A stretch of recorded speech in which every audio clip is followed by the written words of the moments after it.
नमः हरे हराये नमः। हरे कृष्णा जी, आप सबका बहुत बहुत स्वागत है आज के कार्यक्रम में। मंगलाचरण के साथ में अपना कार्यक्रम आरंभ करते हैं। ओम नमो भगवते वासुदेवाय। ओम नमो भगवते वासुदेवाय। ओम नमो भगवते वासुदेवाय।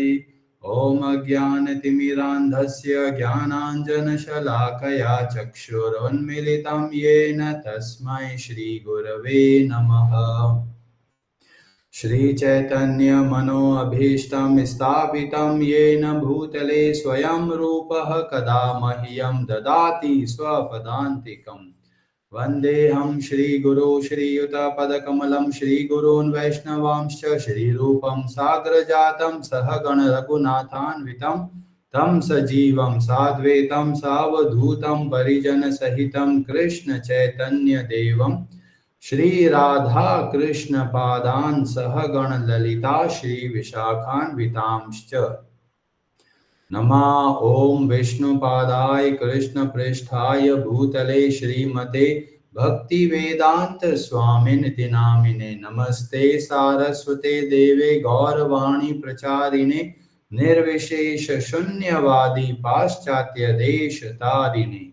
नमो महावदन्याय कृष्ण प्रेम प्रदायते कृष्णाय कृष्ण चैतन्य नाम्ने गौरत्विषे नमः। हे कृष्ण करुणा सिंधु दीनबंधु जगतपते गोपेश गोपिका कांत राधा कांत नमोस्तुते। तप्त कांचन गौरांगी राधे वृंदावनेश्वरी वृषभानुसुते देवी प्रणमामि हरिप्रिये। वाञ्छाकल्पतरुभ्यश्च कृपा सिन्धुभ्य एव च पतितानां पावनेभ्यो वैष्णवेभ्यो नमो नमः। जय श्री कृष्ण चैतन्य प्रभु नित्यानंद श्री अद्वैत गदाधर श्रीवासादि गौर भक्त वृंद। हरे कृष्ण कृष्ण कृष्ण हरे हरे, हरे राम राम राम हरे हरे। कार्पण्यदोषोपहता स्वभाव पृच्छामि त्वां धर्म सम्मूढचेता। यच्छ्रेयस्यानिश्चितं ब्रूहि तन्मे शिष्यस्तेऽहं शाधि मां त्वां प्रपन्नम्। हरे कृष्ण।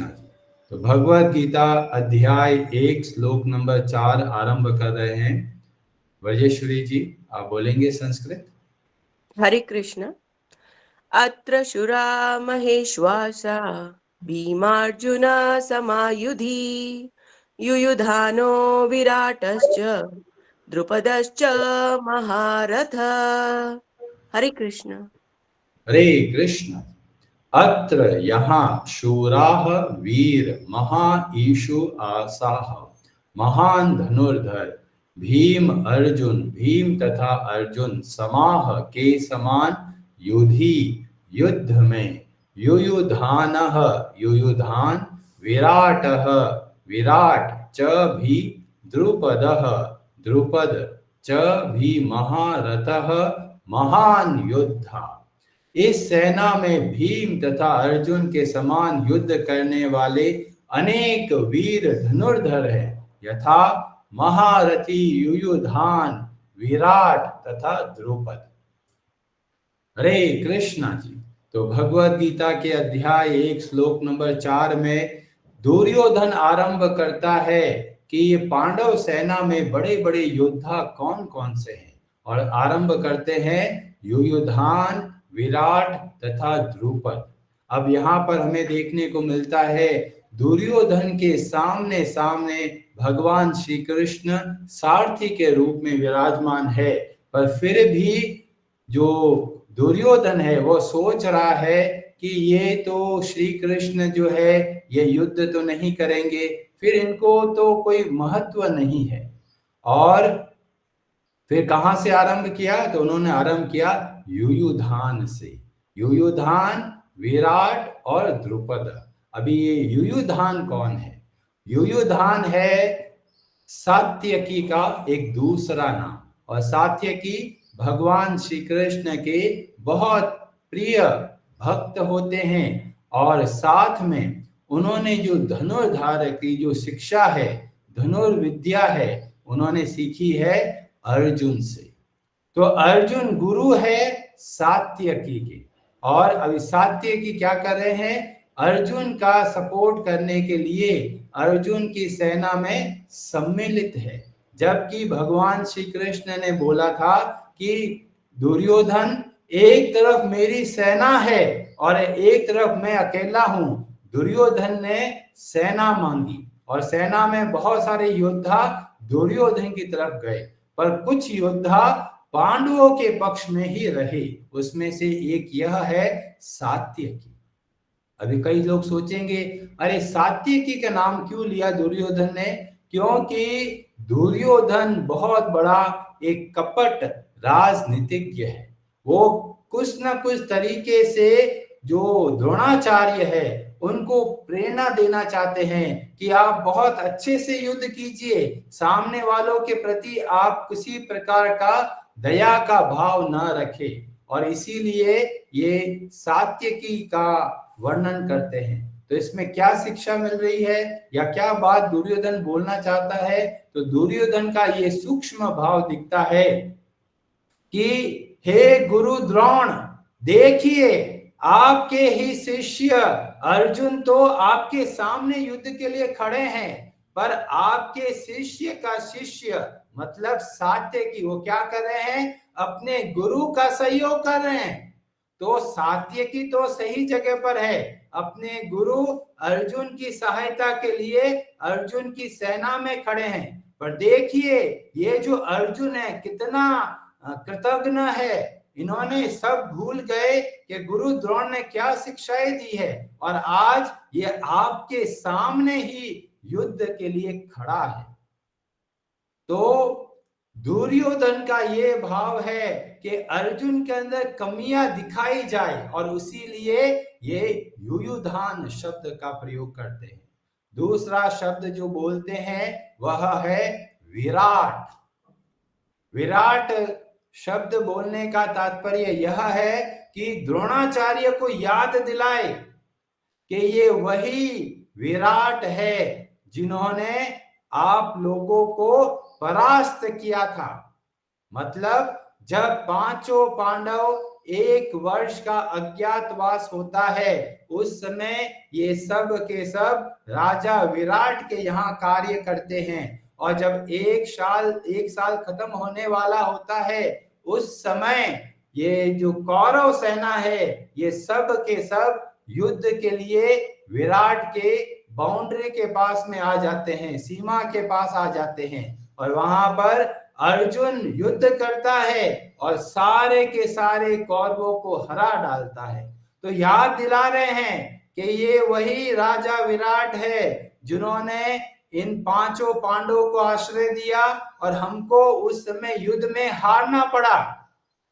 तो उस समय तो युद्ध में हार गए, पर अभी हमको बहुत अच्छे से युद्ध करना है। और इसीलिए दुर्योधन राजा विराट के बारे में बताते हैं, और फिर बोलते हैं वापस द्रुपद, और याद दिला रहे हैं, हे द्रोणाचार्य आप याद कीजिए ये वही द्रुपद है जिन्होंने आपका घोर अपमान किया था, और आप इतने दयालु थे कि आपने आधा राज्य जीत कर आप उनको दान में दिया और बोला कि अब हम लोग मित्र बन गए। फिर भी देखिए द्रुपद ऐसा खराब व्यक्ति है कि बाद में जाकर तपस्या करके धृष्टद्युम्न को उत्पन्न किया आपको मारने के लिए।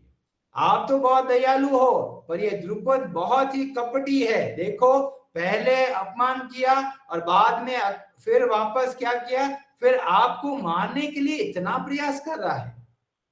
तो दुर्योधन के व्यवहार से हमें पता चलता है कि उसके मन में एक ही भाव है, कैसे न कैसे करके सभी को खुद की सेवा में लगा दे।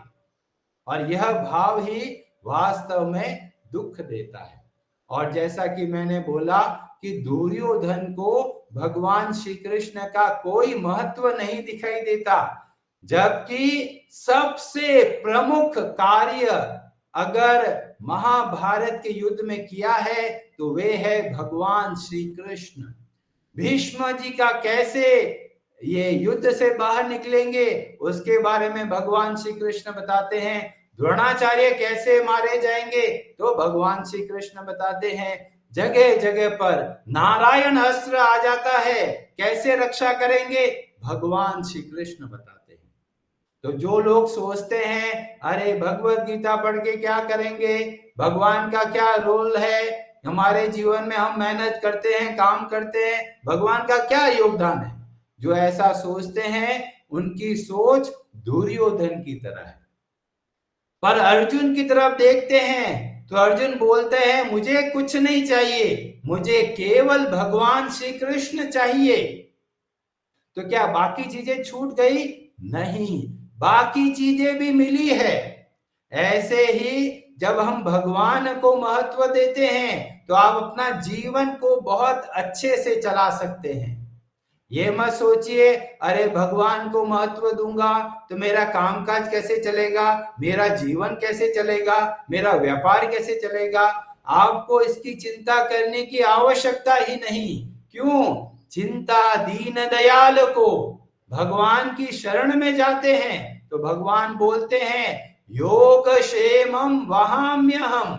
हमारा ये कार्य है, हमको भगवान को महत्व देना है, बाकी सब के सब भगवान की कृपा से स्वतः ही होता चला जाएगा। आप में से बहुत लोगों ने ऐसा अनुभव किया होगा कि अगर आपने भगवान को महत्व दिया है तो आपके जो बाकी संसार के कार्य है वह भी बहुत अच्छे से होने लगते हैं। कोई विद्यार्थी है, सोचता है अरे मैं थोड़ा पढ़ाई ज्यादा कर लेता हूं और ये भक्ति है, ये भगवत गीता का पाठ है, बाद में करूंगा। ऐसा कभी भी ना करे। भगवान को पहले महत्व देना है, भगवान के लिए नामों का जप करना है, भगवत गीता का अध्ययन करना है। आधे घंटे में कुछ प्रलय नहीं आने वाली, पर आप भगवान को महत्व दोगे तो संसार के सब कार्य बहुत अच्छे से होंगे। अब सबसे बड़ा प्रश्न यह आ जाता है कि आपकी बात तो सही है, पर हम भगवान को महत्व देंगे कैसे? तो इसका उत्तर हमको श्रीमद् भागवतम में मिलता है। प्रहलाद महाराज जब भक्ति का गुणों का वर्णन बताते हैं तो सबसे पहले बताया गया श्रवण। बहुत सारे लोग हैं जो बोलते बहुत है और सुनते कम है। जब भी कुछ पूछा जाए अपनी खुद की महत्ता बताएंगे, अपने खुद के बारे में बताते जाएंगे, इतना बताएंगे सामने वाला भी थक जाएगा। पर अगर हमको ये मन में जो अशुद्धि है उनको दूर करना है तो हमको सुनना बहुत जरूरी है। बहुत लोग बोलते हैं अरे जी हम तो खूब तीर्थ यात्रा पे जाते हैं, खासकर वृंदावन जाते हैं, बाके बिहारी जी का इतना सुंदर दर्शन करते हैं। बहुत बढ़िया, दर्शन कितने दिन याद रहेगा? 2 दिन 4 दिन, उसके बाद में जीवन वैसा का वैसा चलता रहेगा। कोई मन में शुद्धता आएगी? नहीं आएगी। तो कैसे शुद्धता आती है? शुद्धता आती है सुनने से। जब हम भगवान के भक्तों से सुनते हैं तब हमारा मन शुद्ध होने लगता है। इसीलिए आप अगर तीर्थ यात्रा पे जाते हैं तो भगवान के दर्शन पहले कानों से करना है और फिर बाद में आंखों से करना है। मतलब भगवान के दर्शन से पहले हमें भगवान की कथाएं सुननी है। भगवान की कथाएं सुनने से क्या होता है, इसका उत्तर ब्रह्मा जी देते हैं। श्रीमद् भागवतम के जो 3रे स्कंद के अंदर और वहां पर अध्याय 9 और श्लोक नंबर 11 में बताया जाता है, ब्रह्मा जी जब प्रकट होते हैं सबसे पहले एक कमल के फूल पे और देखते हैं चारों तरफ अंधकार है, मेरे को करना क्या है? और वहां पर उनको प्रेरणा मिलती है कि वो भगवान का ध्यान करे। और वो जब भगवान का ध्यान करते हैं तो भगवान के साक्षात दर्शन करते हैं। और वहां पर वो एक बहुत अद्भुत बात बताते हैं। वो बोलते हैं, श्लोक नंबर 11 में बताया गया, त्वम भक्ति योग परिभावित हृत सरोज। हृत सरोज मतलब हृदय के कमल पर आसे स्थित होते हैं। मतलब भगवान हमारे हृदय में प्रकट होते हैं। कब? तो बोला गया श्रुत ईक्षित। श्रुत ईक्षित का मतलब बताया गया, श्रुत मतलब सुनना और ईक्षित मतलब देखना। तो यहाँ पर पता चलता है जब हम भगवान को अपने कानों से देखेंगे तो बहुत जल्दी हमारा हृदय शुद्ध होने लगेगा। तो भले ही हमारे अंदर दुर्योधन जैसे अवगुण हैं, चिंता नहीं करना है। भक्तों का संग करें। भगवान के भक्त जो कथा बताते हैं उनको अच्छे से सुनना है और ध्यान से सुनकर जैसा वो बताते हैं वैसा अगर करते हैं तो जीवन में बहुत जल्दी बदलाव देखने को मिलेगा। और इसीलिए बताया गया, तीर्थों को भी जो शुद्ध करते हैं वो शुद्धता कहां से आती है? वह शुद्धता आती है भगवान के भक्तों से। तो तीर्थ यात्रा पे जाए तो पहले ये नियम बनाए कि हमको कथा अवश्य सुनना है। और अगर तीर्थ यात्रा पे नहीं भी जाते तो भी नियम बनाना है। क्या नियम बनाना है? श्रवण और कीर्तन। इन दो चीजों से भक्ति प्रकट होती है। तो हर रोज भगवान के भक्तों से कथा सुने और हर रोज जो सुना है उसके हिसाब से जीवन में थोड़ा थोड़ा बदलाव लेके आए। जितना आप बदलाव लेके आएंगे आप देखेंगे कि जीवन में कितना भारी प्रभाव आ रहा है।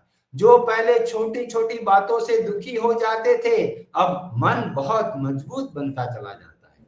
तो दुर्योधन की तरह नहीं रहना है।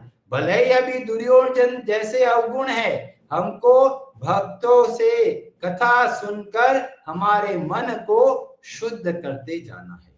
हरे कृष्णा जी। आप सबका बहुत बहुत धन्यवाद। हरे हरे नमः।